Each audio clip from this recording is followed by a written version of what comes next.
Hi, this is Heidi from Garden Crossings, and it is Easter Sunday today. So I am home plenty before the sun goes down. So I wanted to take a walk through the garden and just show you a little bit about what it's looking like here now, mid-April. So let's turn it around and take a walk. So in the last video, there was not a whole lot of color. And again, unfortunately, this one too is not going to show a lot of color. But I do want to go through and just kind of show you what the plants are looking like. We have had the garden all cleaned up, so it's ready for the spring wake up. You can tell my hanging baskets have been emptied, and I got my winter porch arrangement off the front porch, so I feel like I'm ready for spring. Part of the cleanup in the spring is just making sure all the plants that didn't get trimmed in the fall are now trimmed. Most of the trimming we do in the fall, though, because we just don't have time in the spring to do it. So for those of you who are new to the channel, we are a zone 5-6 garden here in Michigan. And I have a lot of hydrangeas in my garden, amongst many other annuals and perennials that will be showing up as it gets a little warmer here. So in front of the window, those are Bobo hydrangeas. They were trimmed back to about 2.5 foot tall. This is a beautiful lilac that I am seeing a bunch of buds on, and it's also just starting to show the leaves a little bit too. So this will be beautiful, probably a month or so, maybe 6 weeks. But there's going to be a lot of flowers on this because I'm seeing just so much buds from that developed over the winter and in late fall. We have the Anna's Magic Ball Thuyas. These are about 2.5 foot tall and about 3 foot wide. And I placed them under the standard lilac just to have a little bit of evergreen presence in the garden, because really there's not a lot of evergreen or winter interest that goes on. As we head down the hill here, we've got the quick fire hydrangea that was trimmed up last fall. It's about 6 foot tall or so.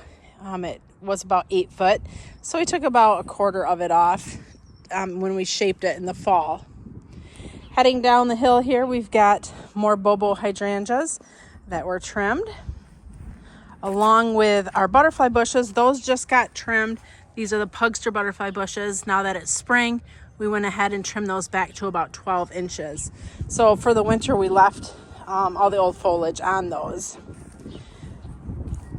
Got the hardy hibiscus. They are trimmed back, and you can see they're only about 6 inches tall or so. None of the flowers are going to come off of those twigs, so really I could have went all the way down to the ground.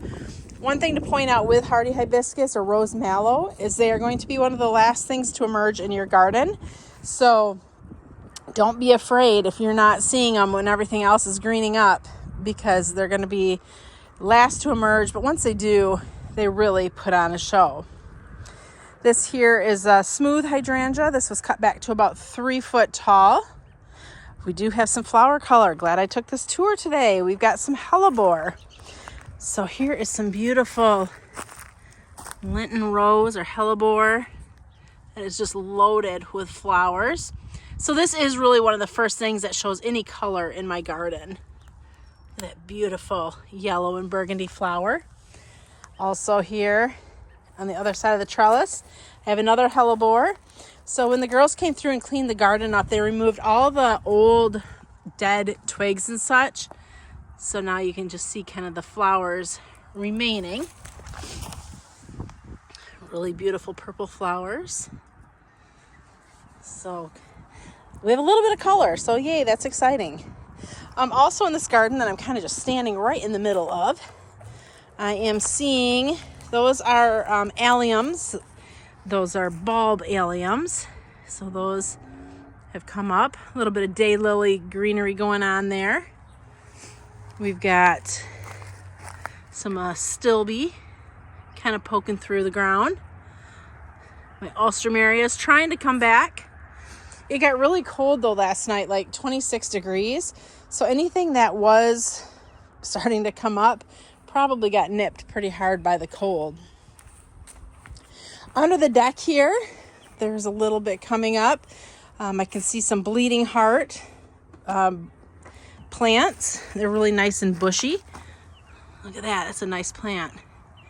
Some hellebore, but they're not doing so great under here. Like, they're just not a lot of flowers. So I don't know, maybe they got to get moved, or they are kind of younger plants, so that could also be part of the reason why they're not so big. We have some more smooth hydrangeas there against the window. Those are trimmed back to about 2 foot. In this bed here, we've got daylilies starting to emerge, tulips that never flower, and then a couple little daffodils. So we have put a ton of daffodils actually throughout the gardens over the years, and I don't know what happens, but they don't do super great. Like, I thought they would totally naturalize and like just be all over with daffodils, but I have little patches here and there, but nothing really too exciting. More daylilies there coming through. A couple more little daffodils. The grass that was on the corner here, this got trimmed back. It's trimmed back to about 4 to 6 inches or so. I leave the grasses up for winter interest. I think it's kind of pretty when they're blowing in the breeze. You can see the garbage cans are sitting there waiting to get hauled up. We'll head over here to the little circle garden and see if there's anything exciting going on over here. So I get asked a lot of times in my videos, like, what are those evergreen trees? You don't really talk about them. So those are actually not my trees. Those are my neighbor's trees. And I also get asked, like, why don't you plant some more? Why don't you fill in the gaps? Again, they're my neighbor's trees, so I'm not able to just fill in his gaps. We've offered to, but they've put some of their own little things in between the evergreens, some Roses Sharon and some roses and stuff. So they're starting to get some size on them now. So they do look pretty in the summer with some flower color. In this little bed here, not a whole lot going on, although the dwarf bloomerang lilacs are starting to put on a little bit of growth. So those will be really pretty. These are about 3 foot tall. So that's about how tall they get. So fairly compact, pretty much a pretty mature size plant. Next to it is the My Monet Weigela, and that's been kind of trimmed to shape. It's about 18 inches wide and about 2 foot tall.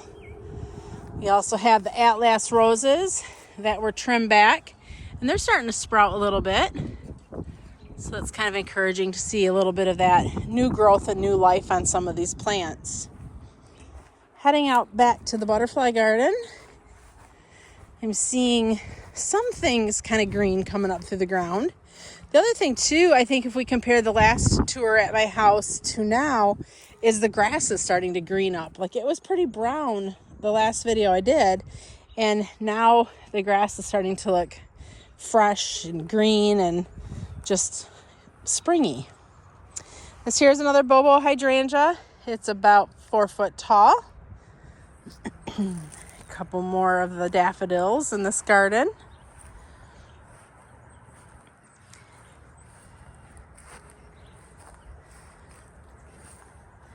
Garden got all edged nicely, so we'll be planting sun patiens in here again. I really like the looks of the sun patiens lining this garden bed. I've done white for many years. Last year, I think it was purple I put in here. And to be honest, I don't even remember what it was that I chose to put in this year. So it'll be a surprise once we get them home and get them planted.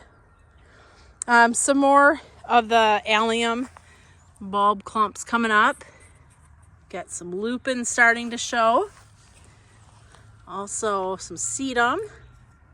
Ooh, and here's a cool one. So this is Amsonia storm cloud.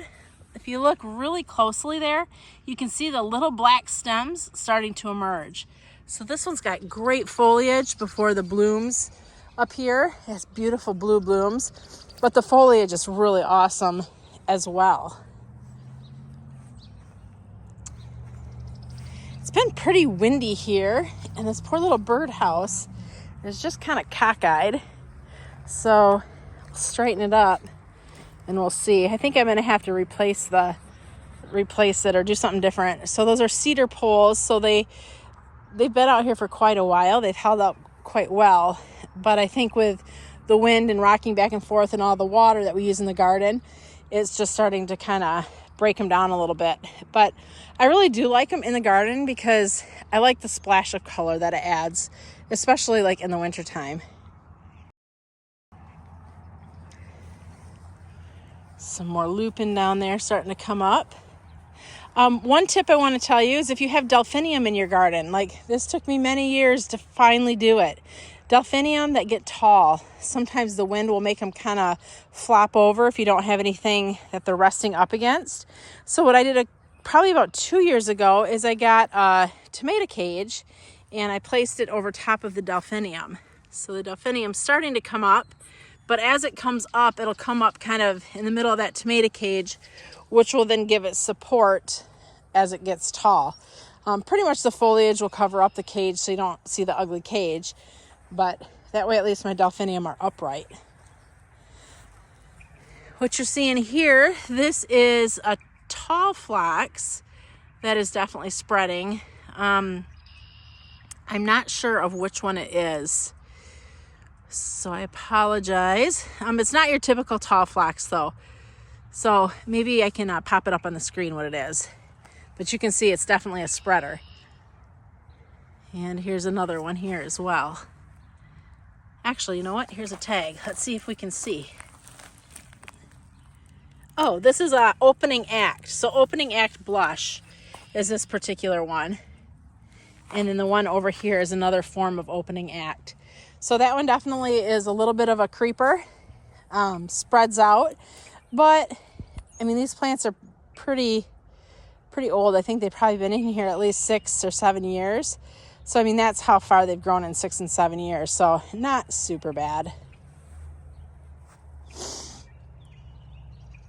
Here is the Firelight Hydrangea, all trimmed up and ready. So, on this one, I left the blooms for in the winter because I wanted to kind of have the winter interest. A lot of the blooms did break off in the wind from the winter. But the ones that were left, they got trimmed off. The bush got shaped up. So I'd say this bush is probably about 4.5 foot tall is what we trimmed it back to. We've got some sedum starting to come up. Nice little clumps of sedum.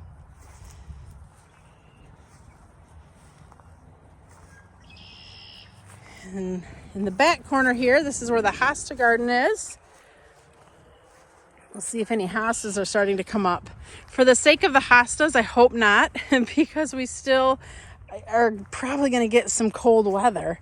And so, especially with hostas, when they get nipped by the cold, they get kind of ugly. So I want my hostas to stay sleeping as long as they need to, until we know that, we're pretty safe from the frost. One nice thing, though, about the hostas is they are planted under a really large, ugly pine tree. That is not mine. So that does give them some protection from the cold and from the frost. There's a huge branch that broke out of that one this winter.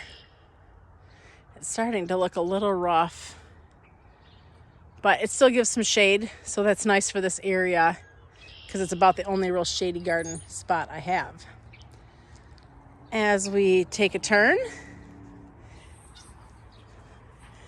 not much coming up here. There's a little bit, some pulmonaria, a little bit of green from that. There's some more hellebore out here. Let's go take a look at that. Just starting to bloom. Not quite open yet, but that'll be kind of really pretty blush pink color. This one back here is more of a burgundy. Again, not quite open yet. And then there's a white one that will be opening soon.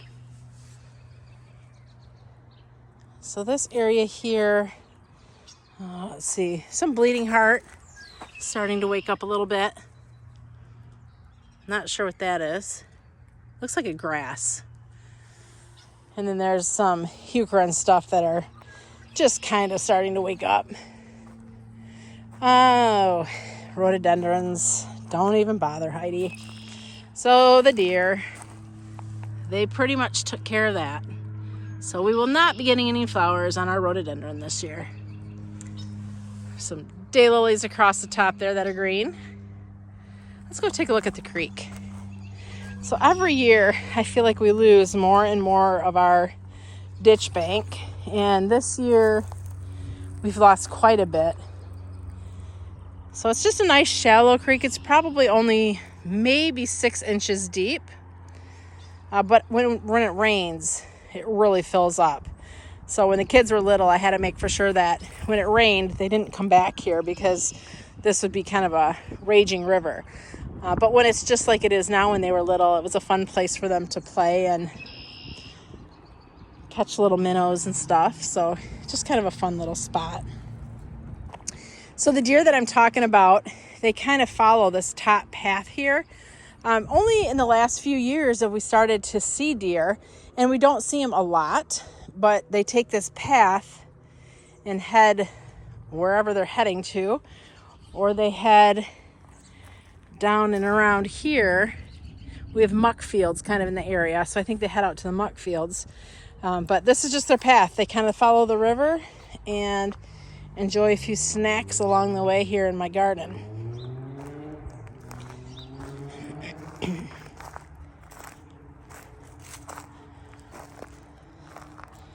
A couple more daffodils.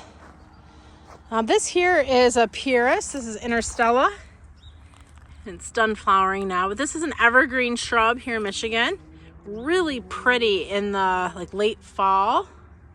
Check it out, interstella.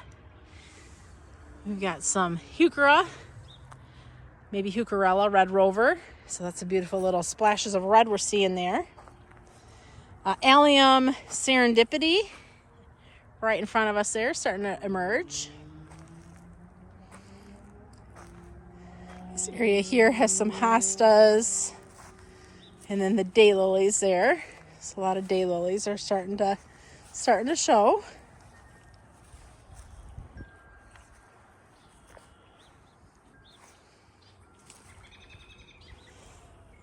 Back in this area here. Oh, so I'm going to stop before we keep going. So you look between the rocks here. This moss, I honestly kind of don't know how it got here. So I had I think I had a sample from a company that they had given me of this, and I planted it originally kind of next to those rickety-o stairs there, and there's none there now. Actually, you know what? It jumped. So there was. So I had planted it right here in this little corner, and it jumped from that corner out into my rocks here, and it's now on its own pretty much filled in this full rocky path. And to be honest, I love it. I love the moss look between the rocks. It gives it just such a, I don't know, old cottage look or something. I don't know. It's so cool. So as long as it stays in the rocks and doesn't start going crazy in my garden, this is a perfect application for it. It is pretty easy to rip out if it does start to creep, but I don't know. I think it looks really pretty there between those stepping stones. In the back part here of the garden, actually kind of in the back there, those are limelight hydrangeas. So that's kind of a block that we did between us and the neighbors, just to kind of create a little bit of a fence, like a living fence that's flowering. Down in here, we've got some more daylilies starting to emerge, along with some phlox. There's that opening act phlox again. Kind of that little green spreading looking patch. Some daylilies. The incredible hydrangea here, these sticks that you're seeing, that's the incredible. That got trimmed last fall. Now, if we wanted to, we could take this down to about a foot and just let it kind of regrow. It grows off of the new growth, so if you trim it in the fall or in the spring, it doesn't matter. So it's kind of big, but it doesn't get floppy. So that's what's great about the Incredible. It's got such strong stems. But if you do have a smooth hydrangea like Annabelle or something, and it's floppy, go ahead and trim it back. You won't sacrifice your blooms for the season. Another Bobo. You can tell Bobo is one of my favorites. The little clump of daylilies there coming up. Here's a spirea. The spirea is starting to put on a little bit of the leaf. You can see those beautiful little red dots. This is going to be gorgeous once it really starts to leaf out.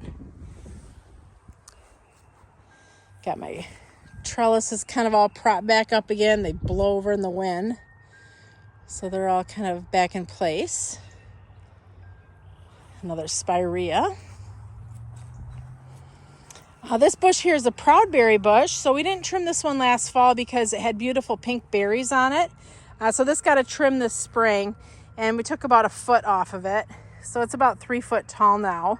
This is a great plant if you're looking for something different and unique to put in the garden. The proudberries, it's great fall color. Some more daylilies. A giant clump of hardy hibiscus. And then we've got our trellis here all cleaned up. All the clematis has been cut back and all the old has been taken off the fence. And I've probably been saying now for about 5 years, oh, I gotta fix this thing. I gotta fix this thing.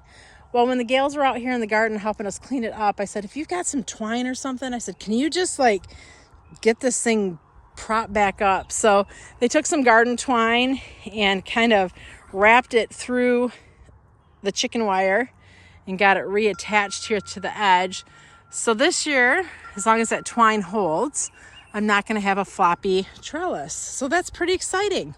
So now until, we can get a new one put up, it's back upright and will be covered and you won't see all that twine. So it'll be back to getting those clematis all the way up to that 8 foot top of that pole. A few more little daffodils. This here is the Wine and Roses Weigela. This was not trimmed last fall because we want it to flower this spring. So once it's done flowering, if we feel like we need to, we'll go ahead and trim it back. Another little patch of sedum coming up. Limelight hydrangea. I got trimmed last fall. And this little area here, this was newly planted last year. So we'll see what comes back. But I can already tell that the Heaven Sent Jacob's Ladder is coming back. Behind it is the penstemon onyx and pearls. Got some poppies coming back, so that's pretty exciting. This here is an incredible hydrangea. And then we pretty much just repeated the look on this side. So they're kind of a mirror image garden. Just kind of tried to create a little consistency, which most of my garden spaces are not consistent. I also have people always asking me like, why don't you fix that fence? Well, number one, it's not a priority. Number two, we just don't know exactly what we want to do with this area. We've talked about putting a solid white vinyl fence this whole way, but to me that just feels so wallish, and I don't really want it to feel like a wall because I don't want to feel trapped in my backyard. I want my backyard to feel open and airy. So we're just letting it be for now until we can really decide, because there's nothing worse than doing something and then a few years later you're like, you know what, I really wish I would have done something different. So for now it's fine. When the plants grow, they pretty much kind of cover it up. And I think it goes to show too, not everything in a garden has to be perfect, right? Nothing in the world is perfect. And a garden doesn't need to be perfect either. I feel like you learn from gardening mistakes. And to be honest, not everything in the garden you do wrong is a mistake. It's a learning experience. So there's plants you've planted that I'm sure you're thinking oh, man, that was a bad choice. I should have never planted that. It just was, oh man, took over. Or you've planted something that you thought, you know what, this is the greatest plant ever, but it's just not happy in your garden. So it's trial and error with gardening. You got to try things to learn things, and you might be learning good things, or you might be learning that was a bad thing. But gardening is never perfect, and kind of like gardening never being perfect, my fence isn't perfect either. but it's perfectly good for me. So if you have any questions, leave them below.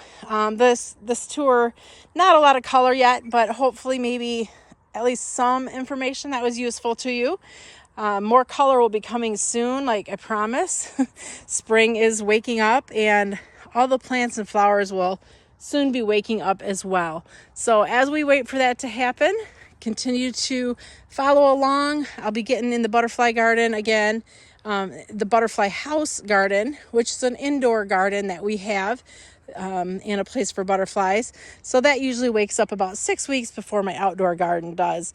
So I can get in there and show you some beautiful spring colors before I can be outdoors doing so. Like I said, questions, leave them below. We'd love to help you with any gardening questions that you have. If you're new, be sure to subscribe to our channel. We'd love to have you be alerted whenever we post a new video. This is Heidi from Garden Crossings.